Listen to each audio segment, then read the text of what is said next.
Hi friends, ഇന്ന് ഞാനിവിടെ ഉണ്ടാക്കാൻ പോകുന്നത് ഒരു മാംഗോ ജാമാണ്. ഇപ്പോൾ മാങ്ങയുടെ സീസൺ ആയതുകൊണ്ട് എല്ലാവരുടെയും വീട്ടിൽ മാങ്ങ ഉണ്ടായിരിക്കും. 3 ഇൻഗ്രീഡിയൻസ് ഉപയോഗിച്ചാണ് ഞാനിത് തയ്യാറാക്കാൻ പോകുന്നത്. വളരെ എളുപ്പമായിട്ടുള്ളൊരു മാംഗോ ജാമാണ് തയ്യാറാക്കാൻ പോകുന്നത്.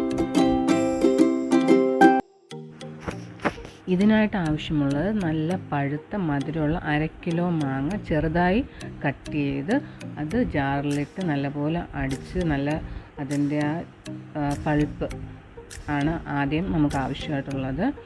അതൊരു 1.5 കപ്പ് ഉണ്ടായിരിക്കും. ഇനി ആവശ്യമായിട്ടുള്ള ഇൻഗ്രീഡിയൻസ് ആണ് ഇതിന് 1 കപ്പ് പഞ്ചസാര, 1 ടേബിൾ സ്പൂൺ നാരങ്ങ നീര്, പിന്നെ മാംഗോ പൾപ്പ്. ഇതൊരു പാനിലേക്ക് ഒഴിച്ച്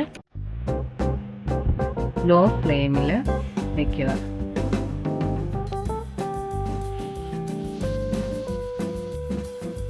ഇതിലേക്ക് നമ്മൾ എടുത്ത് വെച്ചിരിക്കുന്ന പഞ്ചസാര, 1 കപ്പ് പഞ്ചസാര ആഡ് ചെയ്തിട്ട് നല്ലപോലെ ഇളക്കണം.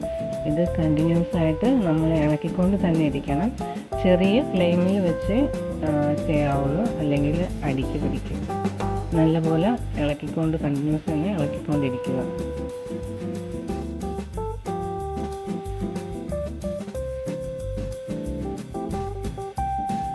ഇതിപ്പം ചെറിയ രീതിയിൽ തിളയ്ക്കാൻ തുടങ്ങിയിട്ടുണ്ട്.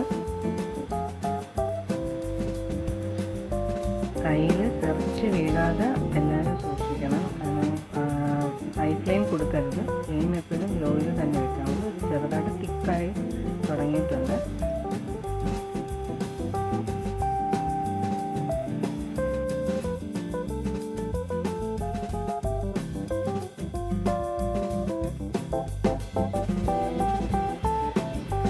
ഇത് നല്ലപോലെ തിക്കാവാൻ തുടങ്ങിയിട്ടുണ്ട്.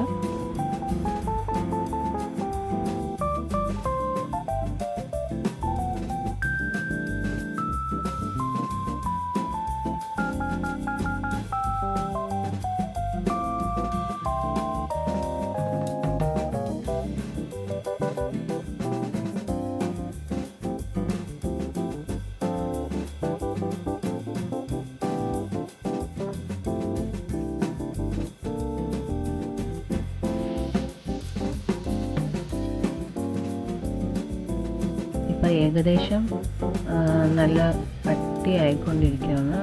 ജാമിൻ്റെ പരുവം ആവുന്നതേ ഉള്ളൂ. ഇളക്കിക്കൊണ്ട് തന്നെ എപ്പോഴും ഇരിക്കണം.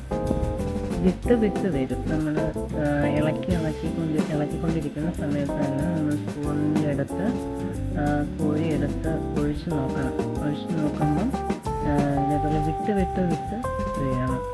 ഞെക്കിക്കൊണ്ട് തന്നെ വിട്ട് വീഴുന്നതാണ് അതിൻ്റെ ഒരു പാകം എന്ന് പറയുന്നത്.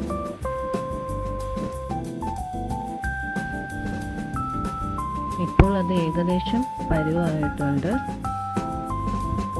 ആ സമയത്ത് നമുക്ക് എടുത്തു വച്ചിരിക്കുന്ന നാരങ്ങ നീര് അതിലേക്ക് ഒഴിച്ചു കൊടുക്കാം.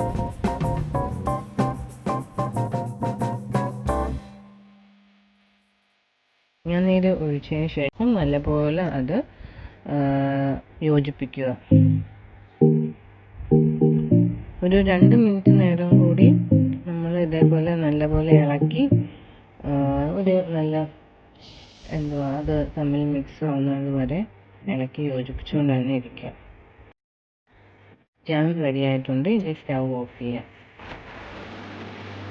അങ്ങനെ നമ്മുടെ ജാം അതൊരു കണ്ടെയ്നറിലേക്ക് മാറ്റണം. മാറ്റുന്ന ഏത് പാത്രത്തിലോട്ടായാലും അതിൻ്റെ അല്പം പോലും ജലാംശം കാണാൻ പാടില്ല.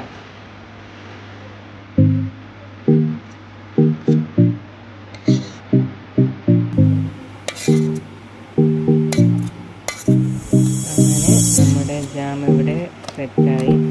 ഇനി ഇത് നമുക്കൊരു 3 മാസം വരെ ഫ്രിഡ്ജിൽ വെച്ച് യൂസ് ചെയ്യാം.